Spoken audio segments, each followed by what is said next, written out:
Hello guys, in this video I'm going to show you how to have ad-free investing.com.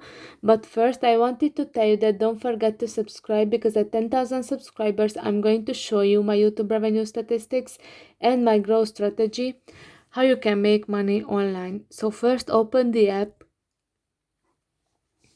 After that you can see that when I open the app there is always ad, and during my activity here in the app always the ads pop up.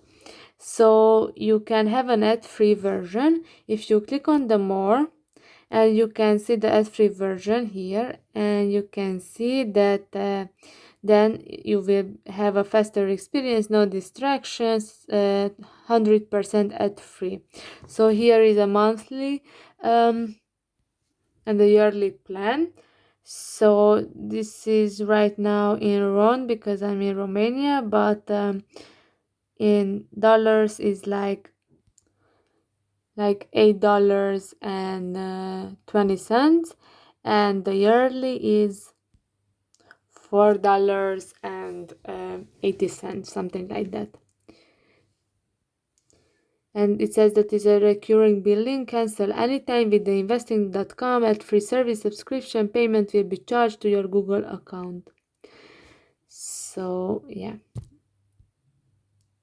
you can see that there is an offer right now for the yearly plan, and it's billed annually. And if you click on that, you have to add your payment method and your information. And yeah, this is for this video. I hope that it was helpful for you. If yes, please consider subscribing, and see you in the next one. Bye bye.